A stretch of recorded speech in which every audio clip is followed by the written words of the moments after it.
오늘 우리에게 주신 하나님의 말씀은 에베소 3장 14절로 21절 말씀을 다 일어나서 교독하겠습니다. 이러므로 내가 하늘과 땅에 있는 각 족속에게 그의 영광의 풍성함을 따라 그의 성령으로 말미암아 너희 속 사람을 능력으로 강건하게 하시오며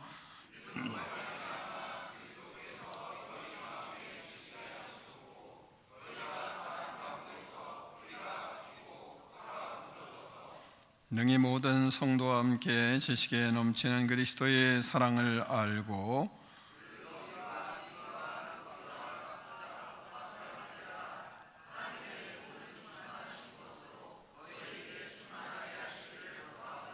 우리 가운데서 역사하시는 능력대로 우리가 구하거나 생각하는 모든 것이 더 넘치도록 능히 하실 이에게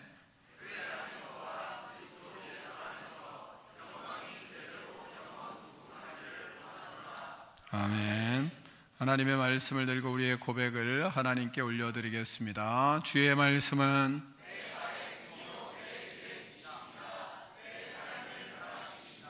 주께서 말씀하신 대로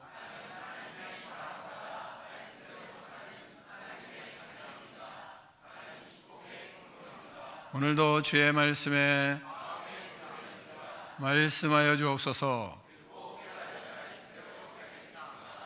아멘. 다 자리에 앉겠습니다. 말씀의 제목을 두 번 크게 읽겠습니다. 시작.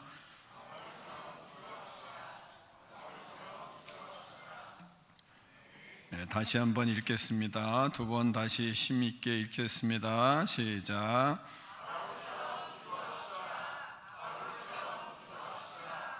아멘. 오늘 본문은 교리를 설명하는 본문이 아닙니다.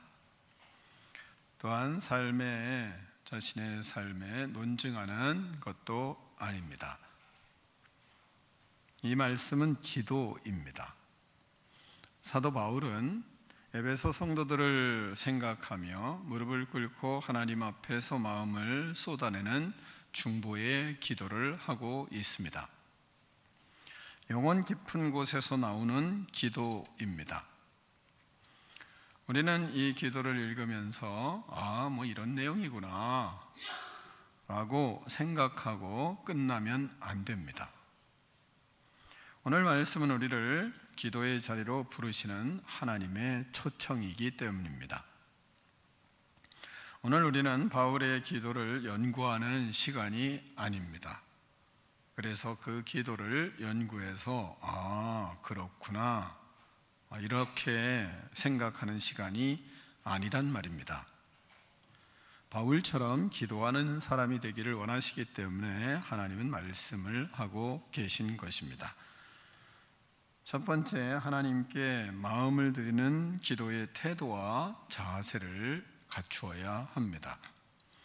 14절, 15절을 교독하겠습니다. 이러므로 내가 하늘과 땅에 있는 각 족속에게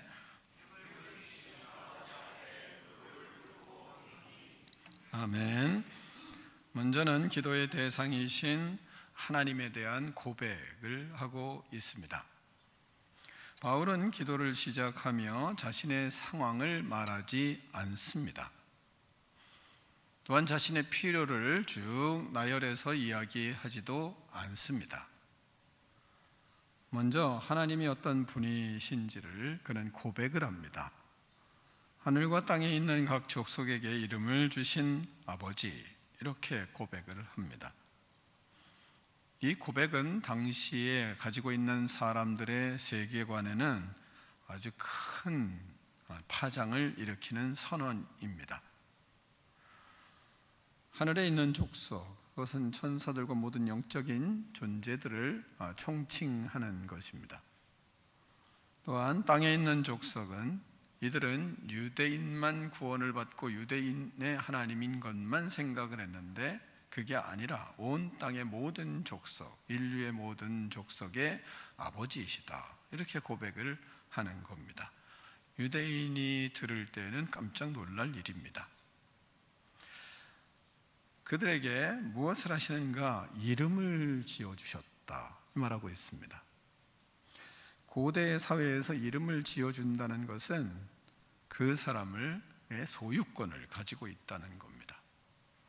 그리고 뿐만 아니라 그 사람에게 대한 주권을 가지고 있고 책임을 가지고 있다는 겁니다. 바울은 이렇게 그래서 고백하는 것입니다. 하나님은 이 세상의 그 어떤 민족과 존재도 벗어날 수 없는 절대적인 주권자입니다. 이런 고백입니다.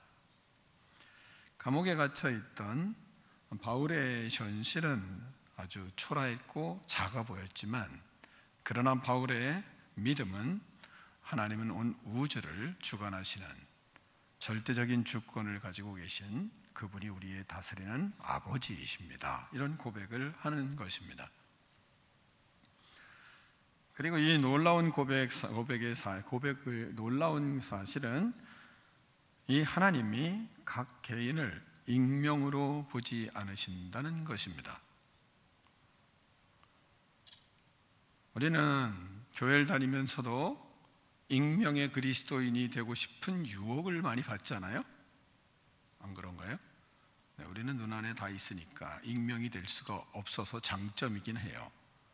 네, 큰 교회에 나가시는 분들은 대체적으로 익명이길 원합니다. 또한 우리들도 그런 유혹을 많이 받죠. 근데 성경은 익명이 없습니다. 우리는 그런 유혹을 또 받잖아요. 무명으로 헌금하고 이러고 싶잖아요. 성경은 무명이 없습니다. 성경은 다 유명입니다. 그런 유혹에 빠지는 가능성이 우리는 많이 있거든요. 그러면 여러분 생각해 보세요. 우리가 하나님 앞에 무명이면 어떻게 하시겠습니까? 다시 말하면 하나님의 생명책에 기록되지 않는 사람이 되면 어떻게 하시겠습니까? 이러면 이제 끔찍해지는 거죠.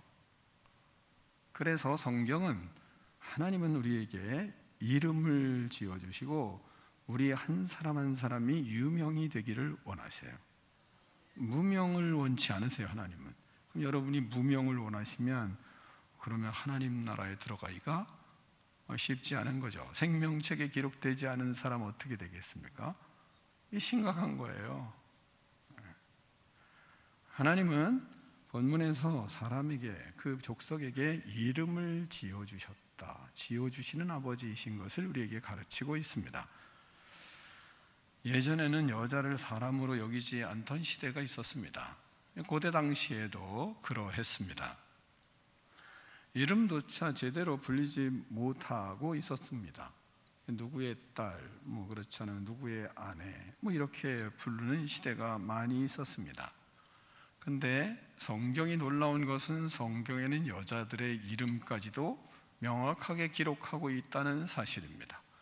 더구나 이 거룩한 성경 속에 여자들의 이름이 기록되어 있다. 이건 보통 혁명이 아니었습니다. 여러분은 당연하다고 생각할 수 있지만 말입니다. 그러기 때문에 자기의 이름보다는 자기의 이름이 아니라 남편의 이름 속에 거기에 붙어서 아내 이런 거, 또 딸 이런 것을 붙여놨지 자기의 이름을 잘 불려지지 않는 시대가 있었습니다. 또한 없는 시대도 있었어요. 오래되질 않았어요. 그 예로 저의 할머니는 이름이 강씨입니다. 그러니까 이름이 씨예요. 성은 강인데 이름이 없으니까 어떻게 되겠어요? 그러니까 이름 자리에 그냥 씨. 그래서 우리 할머니 성함은 강씨입니다. 그게 우리 아버지, 어머니, 할머니 그 대가 여자는 이름도 지어주질 않았단 말입니다. 그런 시대가 그렇게 오래된 시대는 아니에요. 그러니 여러분 성경에 있는 이 시대는 어떠했겠습니까? 그러나 하나님은 우리를 그렇게 부르지 않으십니다. 하나님은 한 사람 한 사람 이름을 부르십니다. 하나님은 우리의 죄를 대신 지시고 십자가에 달리신 만큼 각 사람이 개별적인 사랑과 계획을 가지시고 우리를 위해서 십자가에 못 박혀 죽으신 것입니다. 믿으십니까? 반드시 믿으시기를 축원합니다.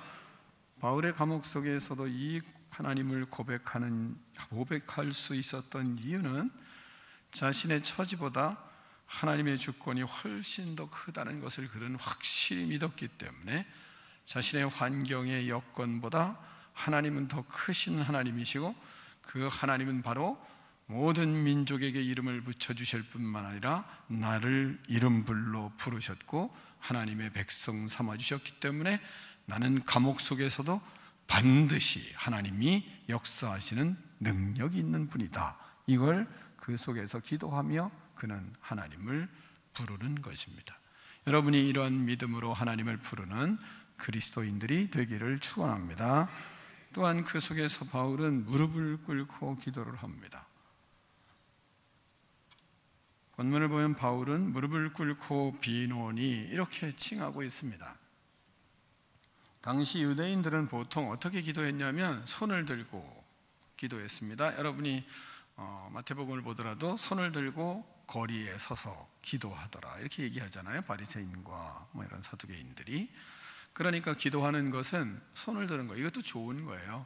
손을 드는 것은 자신의 모든 것을 부복하는 거거든요. 내가 할 수 없습니다. 주님이 해주셔야 합니다. 이런 의미예요. 여러분 가르쳐도 손을 안 들어요. 그죠?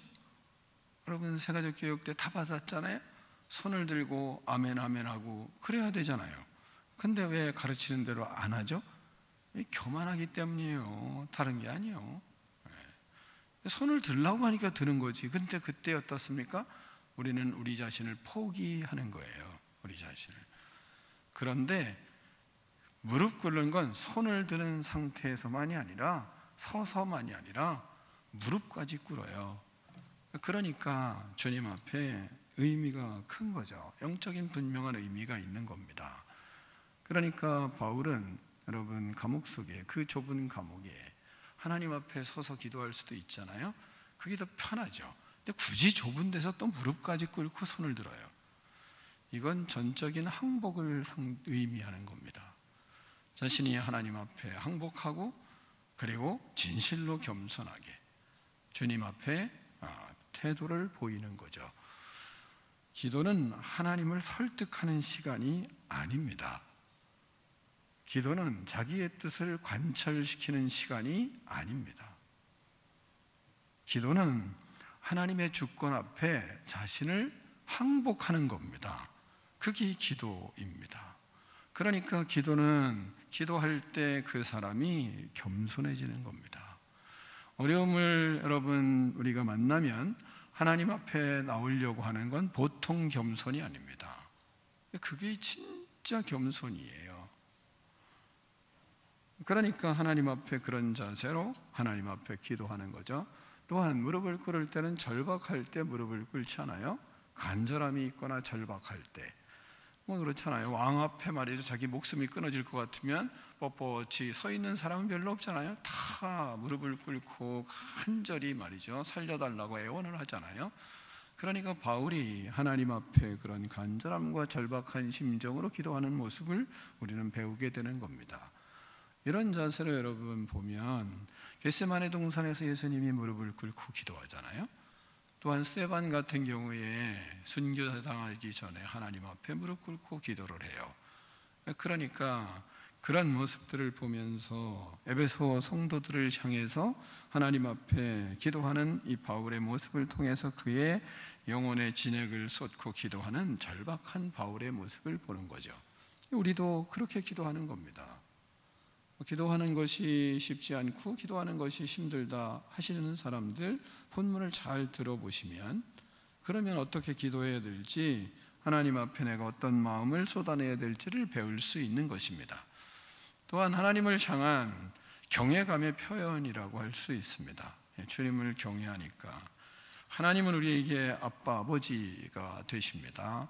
그 아빠 아버지이지만 그러나 거기에는 두려움과 경외감이 같이 가야 하는 것입니다. 아빠 아버지는 아주 친밀한 분이시잖아요. 친밀함을 상징을 해요. 근데 친밀하다고 해서 버릇이 없으면 안 되잖아요. 그러니까 친밀함이 있을수록 우리는 더 어떻게 합니까? 더 경외감을 갖는 것입니다. 이 시대에 가끔 보면 아버지는 친구처럼 친구 같은 아버지가 돼요. 같은 아버지는 될 수 있어요. 그러나 친구는 될 수 없습니다. 어머니하고 딸하고 친구가 될 수는 없어요. 그건 친구 같은 어머니는 될 수 있죠. 그러니까 우리가 하나님 앞에 아버지이신 그 하나님을 또한 경외하는, 두려워하는 마음이 같이 가는 것입니다. 또한 그런 속에서 자신의 내면에 이런 하나님에 대한 마음이 있으니까, 그러니까 외적으로 하나님 앞에 그런 풍겨 나오는 모습이 바로 그렇게 바울의 모습에서 드러나고 있는 것입니다. 우리가 바울의 이러한 무릎을 꿇고 하나님 앞에 기도하는 모습들을 보며 몸의 자세를 하나님 앞에 어떻게 해야 될지를 우리가 배우게 되는 것입니다. 몸의 자세는 마음의 태도를 반영하기 때문에 그래요.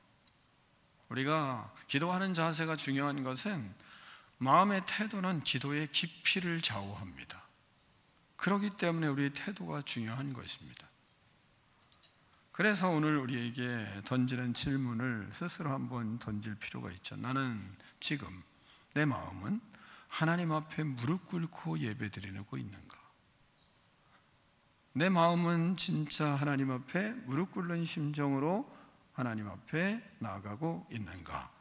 이런 것을 고쳐가는 거죠. 가장 강한 사람은 하나님 앞에 무릎 꿇는 사람이라고 하는 말이 있어요.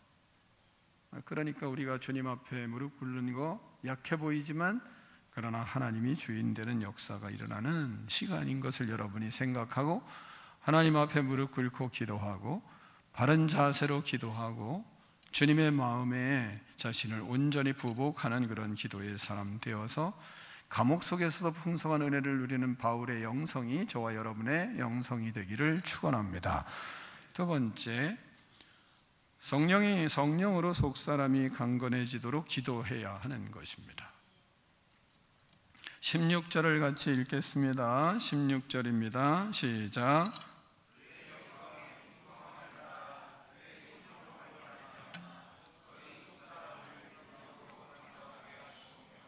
아멘. 속사람이라는 것은 여러분 무엇입니까? 속사람은 겉사람과 속사람 이렇게 얘기하잖아요. 성경에 속사람은 마음과 의지와 우리 속의 양심 이런 것들이 속사람이에요. 그것이 우리의 중심에 강해지기를 하나님 앞에 기도를 해야 하는 겁니다. 겉사람은 환경에 따라 흔들릴 수 있지만 속사람이 강하면 잘 흔들리지를 않습니다.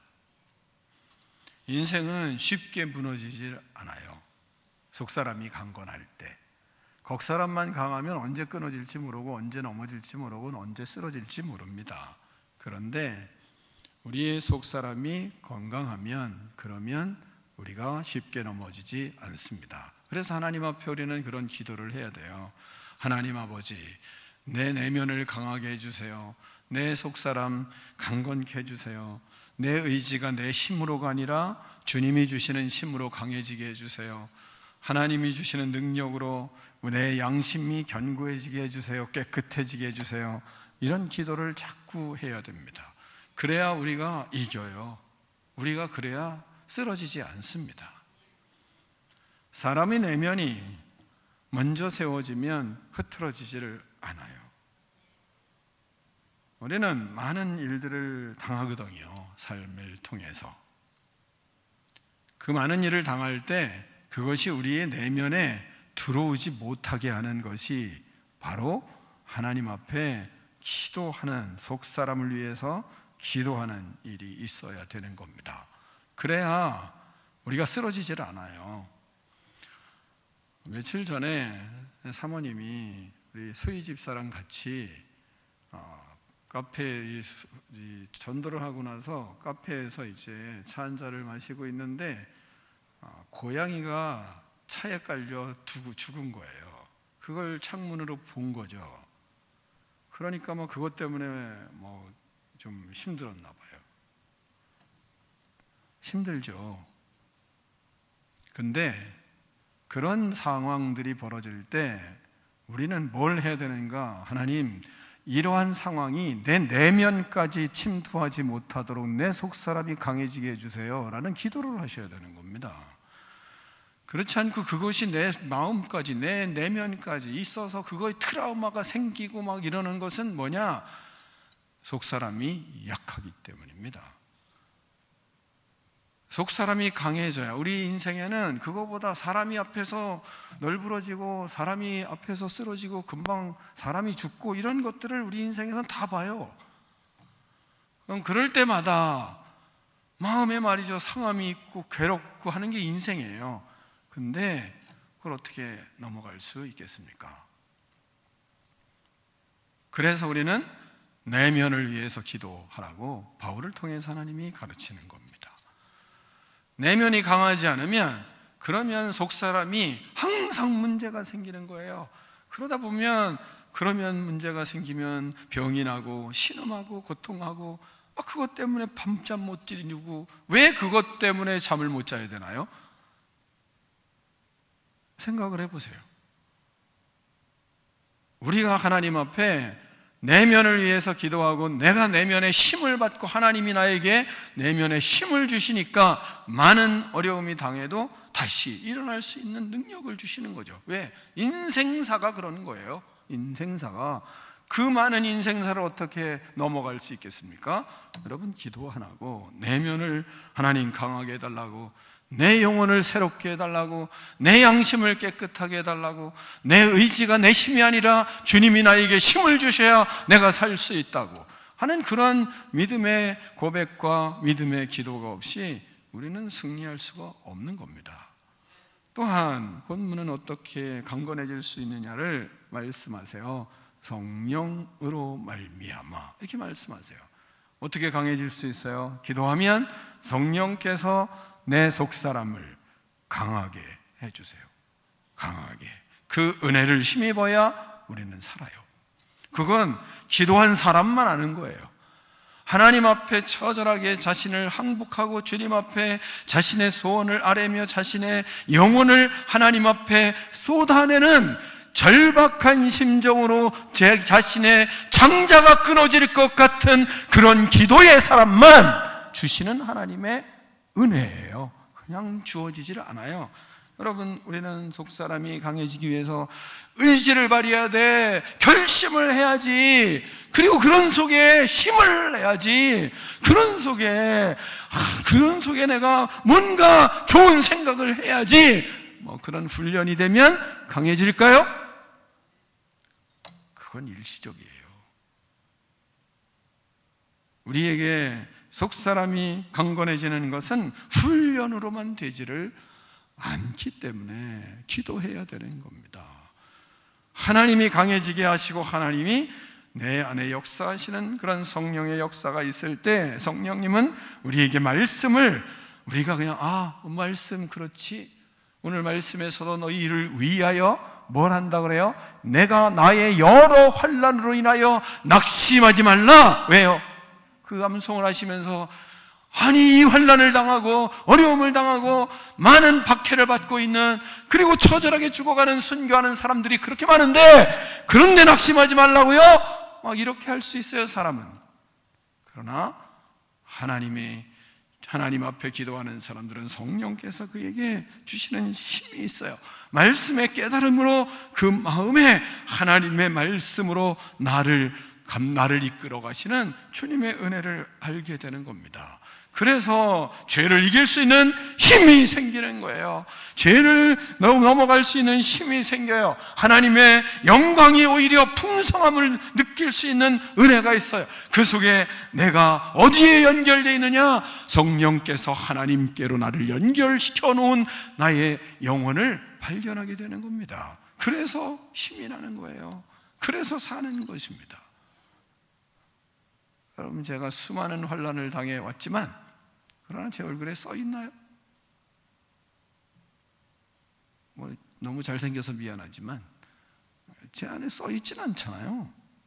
저보고 사람들이 지난번 양육팀에서 내가 물어봤어요. 내가 어려움을 당했어도 어려움이 얼굴에 써 있던가요? 목사님 비공자 같으신데요. 그래서 제가 그 사람을 위해서 많이 기도해요. 말을 잘하니까 이쁘게. 하나님을 사랑하는 믿음의 삶이 다른 게 아닙니다. 나를 전적으로 주님 앞에 내어드리기 위하여 하나님 앞에 처절하게 기도하면 성령께서 주시는 내면의 강건함이 내 안에 자리하는 것을 느껴요. 그 결과 뭐라 그러나요? 능력으로 강하게 하신다, 이 말하고 있어요. 능력은 하나님의 폭발적인 힘이 나타난다는 의미거든요. 속사람이 강해지면 시련이 와도 중심이 잘 흔들리지 않습니다. 속사람이 약하면 잠도 잘 못 자요. 왜? 불안해서. 그 경험들이 나를 지배하는 거예요. 보세요. 이 좋지 않은 경험이 말씀보다 약해 빠지니까, 그러니까 잠을 못 자는 거거든요. 그러면 뭘 해야 되겠습니까? 이 경험보다 말씀이 강한 것을 경험하기 위해서 기도하라! 라고 말씀을 본문은 하는 거거든요. 아멘? 그게 우리의 믿음이기 때문에 그래서 사는 능력이 생기는 것입니다. 갈수록 나이가 먹으니까요 어쩔 수가 없어요. 나이가 먹으니까 성령에 사로잡혀야죠. 어쩔 수가 없다니요. 나이가 드니까 기력이 없으니까, 그러니까 성령의 능력으로 하나님 살고 싶습니다 하는 고백이 일어나야지. 나이가 들면요 어쩔 수가 없어요. 뭘 어쩔 수가 없어요. 나이가 드니까 기도하셔야지. 아멘? 아멘을 그렇게 아멘 해서 되겠어요? 나이가 먹어서요. 나도 나이가 먹었다니까요.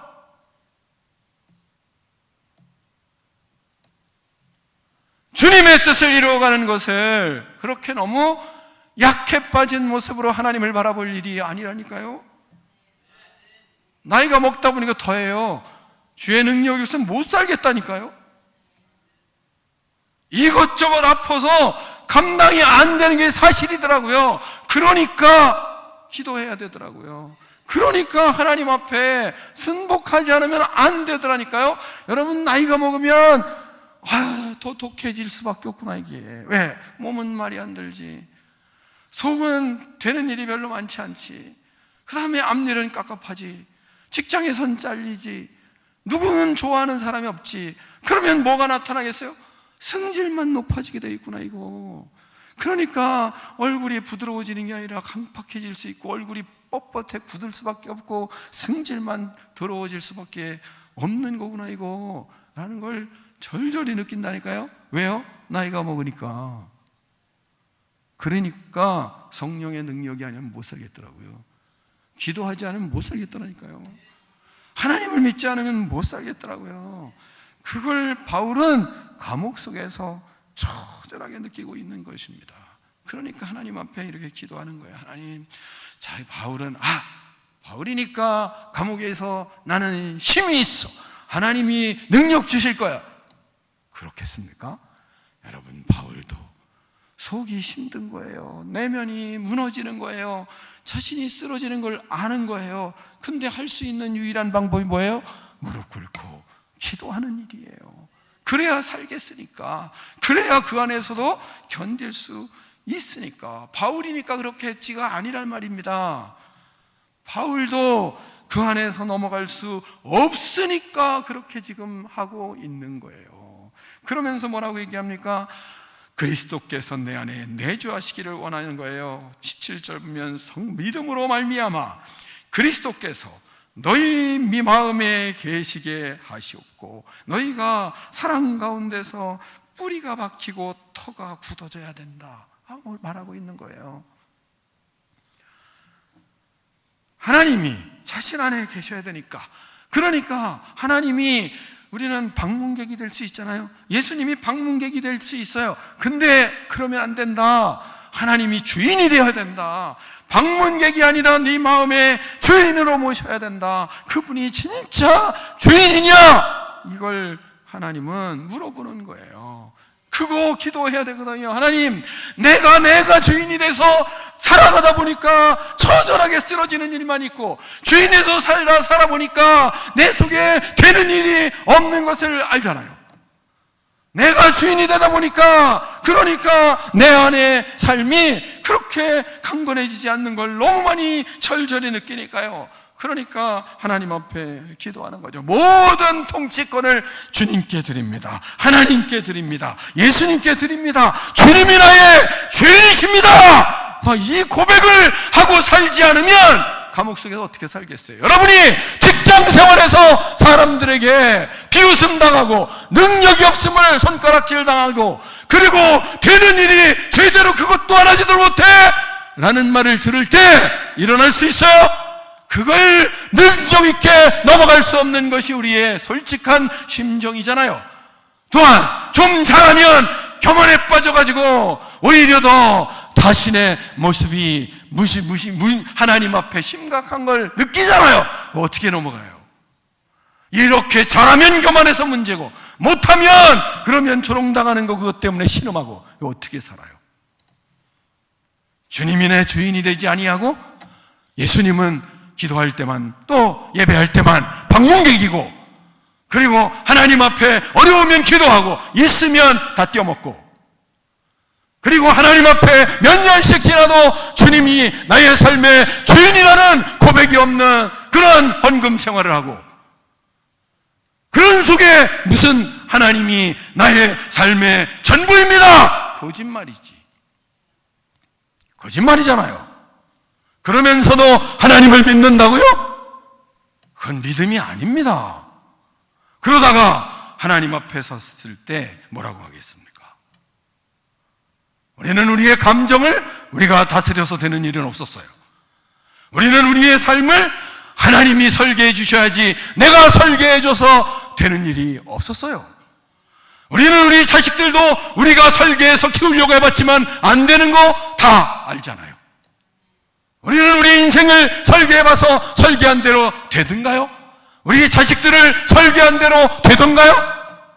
우리의 뜻대로 되던가요? 안 되는 거 다 알잖아요. 그런데 어찌하여 하나님 앞에 나이가 먹어도 이전과 못할 때가 더 많은가요? 더 나아져야 되는데 그건 안 되잖아요. 그걸 바울은 말씀을 통해서 우리에게 깨우치고 있는 거예요. 기도해라. 전능하신 하나님이 너의 삶의 진짜 주인이 됐을 때 너의 삶이 지금 이 모습으로 극복이 되지. 전능하신 하나님이 주인이 되시지 않으면 극복이 되겠느냐라고 우리에게 묻고 있는 것입니다. 우리는 우리의 감정조차도 통제할 수 없습니다. 의지조차도 우리는 우리 스스로 할 수가 없어요. 우리의 인생 설계 되질 않아요. 그래서 우리는 하나님을 믿을 수밖에 없는 거예요. 그분이 지구라는 대로 우리는 순종해 나갈 때만 우리의 인생은 성공하는 것입니다.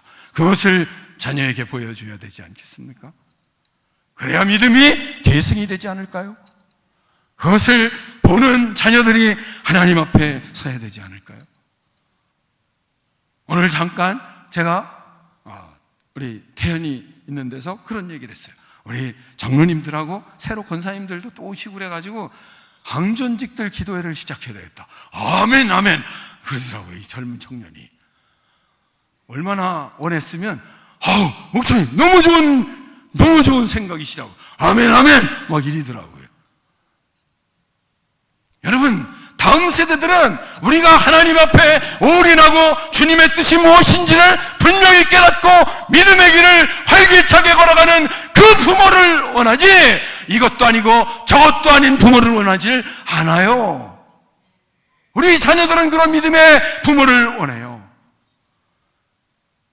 아버지 어머니가 주님의 말씀대로 살려고 바른 생각과 바른 가치관으로 살려고 자신을 불태우고 있는 그 부모를 보며 자식들이 경외하지 않겠습니까?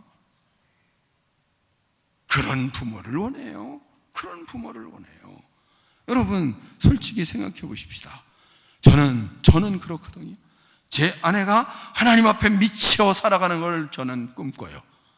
그때를 하나님 언젠가요? 그리고 있어요, 저는. 그런 모습이 가장 아름다우니까요.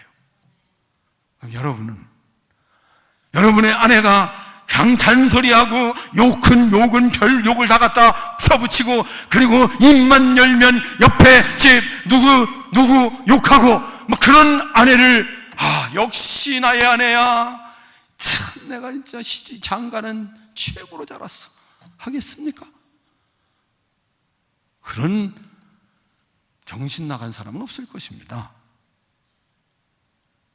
우리 아내가 말을 해도 거룩하고 삶을 살아가는 것도 어떻게 하면 하나님의 뜻을 이루어갈까, 그리고 사람들을 얘기하더라도 그 사람들 어떻게 하면 아름답게 세워질까, 그리고 그 사람들을 위해서 기도하며 글씨를 하나하나 사람 이름 써가며 그들을 위해서 기도하고, 그러면서 여보, 이 사람들이 예수님 안에 이렇게 아름답게 하나하나 서는 걸 보니까 마음이 좋아, 마음이 쿵쿵 뛰어. 이런 아내를 원치 않으세요? 그게 아내의 아름다움이요 남편의 멋이 아니겠습니까? 우리는 다 이것을 원해요. 그런데 기도하지 않고 세상의 유혹에 빠지고 그릇된 생각이 들어오고 사탄에게 속아 넘어가면 반대가 좋아요. 같이 다른 사람 뒷땅 까고, 그리고 서로 하나님 멀리하는 쾌락을 즐기는 것을, 우리 아내가 있어서, 그리고 그게 좋고, 모든 것 다 빼먹고 이것저것 희희낙낙하며 세상 즐기는 그런 사람이 좋아요. 왜? 하나님과 멀어져 있는 자기 자신인 것을 본인이 깨닫지 못하기 때문에. 그러나 정신을 가다듬고 보면 그것이 이게 아닌데 하는 걸 다 압니다. 그래서 우리는 하나님 앞에 바울과 같이 기도하는 사람이 되어야 되는 것이고, 그리고 그럴 때 우리는 우리의 생각이 깨어나고 우리의 영혼이 깨어나고 우리의 삶이 깨어나는 것입니다. 여러분이 이 복이 여러분과 저의 인생의 복으로 작용하는 축복된 은혜가 있기를 축원합니다. 기도하겠습니다. 하나님 아버지, 감사합니다. 기도함으로 우리의 영혼이, 우리의 속사람이 강건해짐으로 이 땅에 살아가는 삶이 능력 있으며 많은 영혼들을 그리스도에게로 인도하며 후대들에게 하나님 아버지 본을 보이며 후대들을 감동시키는 능력 있는 인생 될 수 있도록 하나님 축복하여 주시옵소서. 예수 그리스도 이름으로 축복하며 기도하옵나이다. 아멘.